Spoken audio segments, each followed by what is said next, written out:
Bismillahirrahmanirrahim. Assalamualaikum warahmatullahi wabarakatuh. Sobahul khair. Kaifa halukum fi hadzal sobah? Selamat pagi anak ustazah. Bagaimana kabarnya hari ini nak? Saya doakan semoga anda ustazah yang soleh dan soleha selalu dalam keadaan sehat walafiat dan selalu dalam lindungan Allah Subhanahu wa taala. Amin ya rabbal alamin. Anda ustazah, alhamdulillah hadzal yaum nahnu nata'allam al-lughat al-arabiyyah ma'an. Alhamdulillah anda ustazah, hari ini kita masih dapat berkesempatan untuk belajar bahasa Arab bersama. Walaupun pada saat ini kondisi kita masih belajar daring, ya nak ya. Untuk itu kita tetap bersyukur kepada Allah Subhanahu wa taala karena kita masih diberinya kesempatan untuk thalabul ilmi, yaitu menuntut ilmu, ya. Nikmat yang Allah berikan kepada kita dan ustazah, maka harus kita syukuri. Karena di dalam Al-Quran Allah telah menjelaskannya di dalam surah Ibrahim ayat ke-7. Ada yang tahu apa bunyinya nak? Ya. Bismillahirrahmanirrahim. La in syakartum wa azidannakum wa la in kafartum inna azabi lasyadid. Yang artinya, apabila engkau bersyukur atas nikmatku kata Allah, maka niscaya akan bertambah. Akan tetapi, jika engkau kufur terhadap nikmatku kata Allah, maka ingatlah, inna azabi lasyadid. Sesungguhnya azabku amatlah pedih kata Allah, ya. Maka dari itu wajib kepada kita sebagai hambanya mensyukuri nikmat yang telah Allah berikan kepada hambanya, ya. Alhamdulillah dan ustazah, hadzal yaum nahnu nata'allam al-lughat al-arabiyyah, sanabhasu 'anil mawdu' at-ta'aruf awal. Ya, alhamdulillah dan ustazah, pada hari ini kita belajar bahasa Arab, yaitu masih dalam materi tentang perkenalan satu, ta'aruf, yaitu dalam materinya tentang rotib al-kalimah atiyah fil jumlah mufidah. Nah, jika minggu lalu kita telah belajar tentang at-tarkibu, pola kalimat, ya, ada isim muannas dan ada isim muzakkar. Nah, hari ini kita akan mencoba belajar tentang menyusun rotib, ya, nah, menyusun kalimah atiyah. Berarti menyusun suatu kalimat, ya, yang teracak menjadi kalimah mufidah. Berarti menjadi kalimat ya tersusun, ya, yang mufid, ya, mufidah, ya. Nah, ananda ustazah, apa sih nak sebenarnya konsep Islamnya, ya? Pentingnya dalam Islam itu kita belajar tentang at-ta'aruf, ya. Allah Subhanahu wa taala telah menjelaskannya nak, di dalam Al-Qur'an surah Al-Hujurat ayat 2. Ya, yang artinya apa nak? Sesungguhnya kata Allah, aku menciptakan manusia itu bersuku-suku, berbangsa-bangsa, itu tidak lain dan tidak bukan adalah untuk mengenal sesamanya. Dan sesungguhnya Allah itu maha mengetahui, ya. Nah, untuk itu nak, kita sebagai hamba Allah maka senantiasa, ya, menjalankan segala perintahnya dan menjauhi segala larangannya, termasuk ta'aruf ini. Ta'aruf itu Allah telah menjelaskannya di dalam Al-Quran surah Al-Hujurat. Maka kita sebagai hambanya berusaha untuk menjalankan salah satu perintahnya, yaitu ta'aruf, perkenalan, ya. Insya Allah apabila kita menjalankan perintah Allah, kita akan mendapatkan pahalanya, ya. Innama a'malu binniyat, sesungguhnya ibadah itu tergantung dengan niat kita, ya. Nah, baiklah anak-anak ustazah, ada yang masih ingat tentang at-tarkibu minggu lalu? Masih ada? Masya Allah, ya, pintar. Nah, at-tarkibu yaitu pola kalimat, ya, yang mana di dalam bahasa Arab ini, nah, at-tarkibu ada terbagi menjadi dua, yaitu isim muannas dan isim muzakkar. Ketika kita menjadi mutakallim sebagai muzakkar atau mutakallimah sebagai muannas, maka isim domir yang kita gunakan adalah ana. Apa nak? Ana. Iya, pintar, yaitu domirnya saya. Ana Khadijah. Ana Ahmad, ya. Untuk muzakkarnya, untuk laki-lakinya ana Ahmad berarti sebagai mutakallim. Ana Khadijah berarti sebagai mutakallim, orang yang berbicara, yaitu orang yang pertama. Yang kedua yaitu mukhatab. Mukhatab itu berarti orang yang diajak berbicara, pinter. Mukhatab muzakkar berarti isim domir yang digunakan adalah anta untuk muzakkar, anti untuk muannas. Anta contohnya anta Hamid, anta anti Fatimah. Sudah ulangi nak. Anta Hamid, anti Fatimah. Ya, kamu Hamid dan kamu Fatimah. Ya nak ya. Nah, yang ketiga yaitu at-tarkibu 'anil ghaib atau ghaibah. Nah, yang ketiga yaitu pola kalimatnya orang yang tidak ada di sekitar kita. Artinya tidak ada. Adapun isim domir yang digunakan adalah huwa untuk muzakkar dan hiya untuk muannas. Contohnya huwa tabibun. Huwa tabibun. Wahia dan dia perempuan tabibatun. Ya nak ya, berarti ada dua. Huwa tabibun, wahia tabibatun. Berarti menggunakan isim muannas, ujungnya ada terdapat tamar buto. Boleh tidak ustazah ketika kita menggunakan nama orang? Boleh juga. Profesi? Boleh juga nak ya. Yang terpenting kalau isim domir itu orangnya hidup, ya, bernyawa. Contohnya huwa Ihsan. Bisa. Hiya Fatimah. Bisa nak? Bisa. Ya, yang terpenting apa nak? Isim domir itu adalah orang yang bernyawa. Ya nak ya. Huwa, hiya, ana, anta, anti. Ya nak ya, berarti orangnya yang bernyawa. Boleh juga seorang dokter, boleh seorang polisi, boleh seorang guru dan lain sebagainya. Yang penting orangnya bernyawa. Nah, baiklah Nanda Ustazah.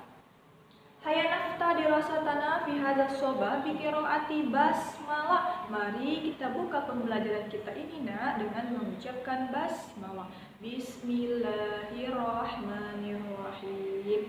Semoga dengan membaca basmalah tadi Ananda Ustazah dipermudahkan Allah Subhanahu wa taala untuk memahami materi penjelasan yang sudah berikan kepada Ananda semua. Amin ya rabbal alamin.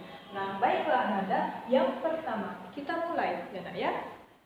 Yaitu ratib al-kalimah atiyah fil jumlah mufidah. Ya, susunlah kalimat di bawah ini dengan kalimat yang sempurna. Ya, yang sempurna. Contoh yang pertama nak, Aisyah, Hamid, ana, anta, wa.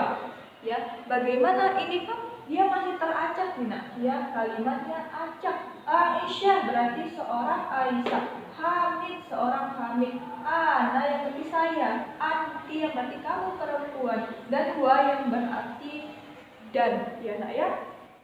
Nah, untuk caranya nak, kita membuat kalimat yang acak ini menjadi yang sempurna, yaitu kita lihat dulu nak isim domirnya. Isim domirnya di sini sebenarnya dia menggunakan apa? Apa yang dipintanya nak?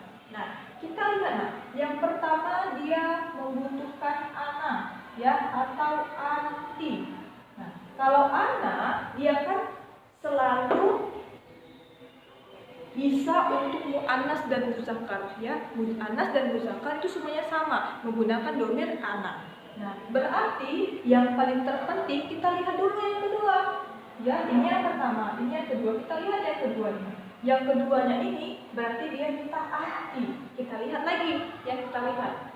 Aisyah Hamid. Oh iya, Aisyah itu adalah seorang perempuan. Berarti anti pasangannya harus sama Aisyah. Ya, anti harus sama Aisyah. Karena dia isim muannas. Baru kita bisa membuat ya. Ana Hamid. wawunya ini adalah artinya dan, ya nak ya, kita sambung. Ya, huruf dan itu adalah huruf sambung. Sama dalam bahasa Arab juga sama. Nah, ana hamid wa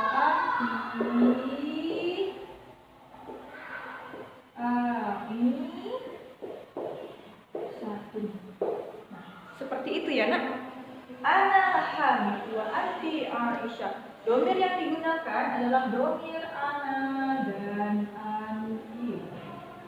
Paham tuh? Bisa dipahami nak materinya? Ya, alhamdulillah. Nah, apa artinya nak? Diartikan boleh, tidak diartikan juga tidak apa-apa. Artinya, saya hamil dan kamu perempuan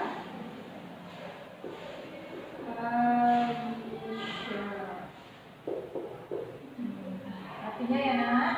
Nah, sama ya, nanti ketika Ananda Ustazah mendapatkan soal ya yang seperti ini, kita lihat dulu nak, domir yang keduanya itu apa. Ketika dia ada dua domir ya, ana dan huwa, contohnya ana dan huwa. Ananya ini kita memang perlu ya, nah kita perlu untuk melihatnya. Nah, tapi yang lebih penting kita lihat dulu domir yang kedua, huwa. Nah, kemudian kita lihat siapa yang sebenarnya nama perempuan dan nama laki-lakinya. Ketika huwa berarti dia harus muzakkar, ya, harus muzakkar. Berarti yang pertama yaitu huwa hamid, huwa ana Aisyah. Bisa seperti itu? Bisa, karena domir ana itu nak berfungsi untuk muannas dan muzakkar, semuanya sama saja. Bisa dipakai untuk perempuan dan untuk laki-laki. Sementara anta dan anti itu dikhususkan. Ketika anta harus untuk muzakkar, anti untuk muannas, huwa untuk muzakkar, dan hiya untuk muannas. Nah, maka dari itu Ananda Ustazah penting sekali kita lihat isim domir selain ana itu sebenarnya apa setelahnya. Ya, yang pertama domir ana, yang kedua hiya. Berarti kalau hiya kita harus melihat namanya yaitu untuk muannas. Ya nak ya. Ketika ana berarti berfungsi untuk semuanya, muzakkar bisa dan muannas juga bisa. Itu kita lanjut kepada yang kedua, yaitu tarjim al-lughatul Indonesia ila al-lughatul Arabiyah. Terjemahkanlah bahasa Indonesia ke dalam bahasa Arab. Ya nak ya. Nah, yang pertama, saya Ihsan dan kamu Ahmad. Nah, kalau yang tadi ya, kalau yang ini yaitu menyusun rotib al-kalimah atiyah, yang sekarang tarjim al-lughatul Indonesia ila al-lughatul Arabiyah. Ya, berarti yang ini adalah menerjemahkan nak, ya, menerjemahkan. Nah, kalau menerjemahkan berarti tinggal kita tulis nak. Saya Ihsan, ana Ihsan, wa anta Ahmad. Nah, seperti itu ya nak. Ana Ihsan wa anta Ahmad. Berarti saya Ihsan dan kamu adalah Ahmad. Ya nak ya, bisa ya kalau seperti ini ya. Kalau untuk tarjim itu nak, dia tinggal menerjemahkan apa yang dipinta atau yang diperintah oleh kalimat Indonesianya. Kita hanya menerjemahkan saja ya. Ingat, saya itu bahasa Arabnya ana, anta untuk kamu laki-laki, anti untuk kamu perempuan, huwa untuk dia laki-laki, hiya untuk dia perempuan. Sudah ulangi lagi nak. Ana yang berarti saya, anta untuk kamu laki-laki, anti untuk kamu perempuan, huwa untuk dia laki-laki, dan hiya untuk dia perempuan. Paham tuh? Nah, Ananda Ustazah apabila butuh penjelasan lagi, silahkan lihat di video Ustazah sebelumnya tentang at-tarkibu, atau Ananda Ustazah bisa lihat di buku paketnya. Ya nak ya. Nah, untuk tugas Ananda Ustazah nanti akan Ustazah share di akhir video ini. Ya nak ya, apabila ada materi yang kurang jelas dari Ustazah nak, silahkan diskusikan sama Ustazah ya nak. Insya Allah apabila kita bawa dengan diskusi, maka kita dapat memahami materi pembelajaran kita hari ini dengan seksama. Ya nak ya, apabila ada kesulitan, butuh penjelasan, silahkan japri Ustazah Neneng. Ya nak ya. Nah, Ananda Ustazah tak henti-hentinya Yuk, mari sama-sama kita tingkatkan ibadah kita, tingkatkan niat thalabul ilmi kita, agar apa? Nak senantiasa kita selalu dekat dengan Allah Subhanahu wa taala. Ya nak ya, hayya naqtatim dirasatana fi hadzal shabat bi qiraati hamdalah. Mari sama-sama kita tutup pembelajaran kita ini nak dengan mengucapkan lafaz hamdalah. Alhamdulillahi rabbil alamin.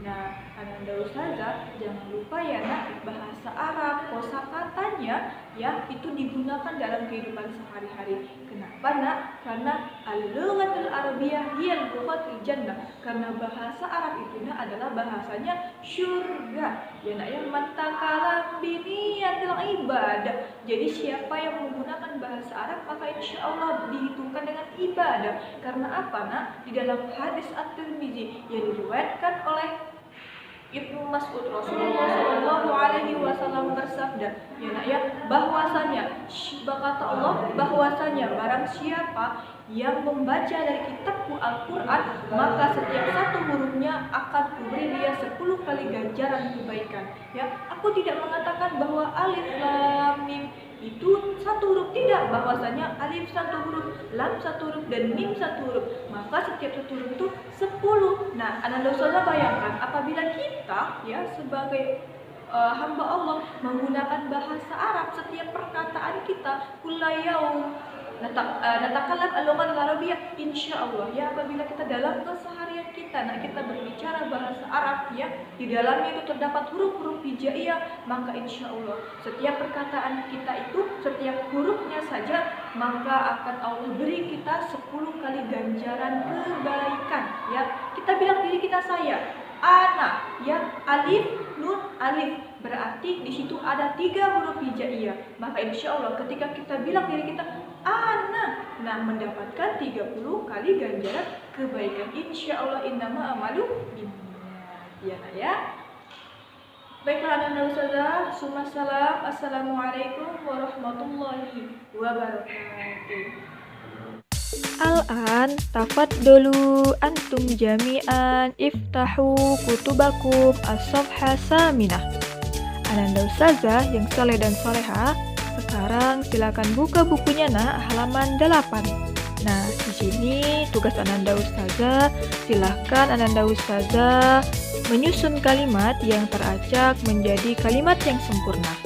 Sedangkan yang dal, yaitu Ananda Ustazah menerjemahkan bahasa Indonesia ke dalam bahasa Arab. Tetap semangat ya Ananda Ustazah mengerjakan tugasnya.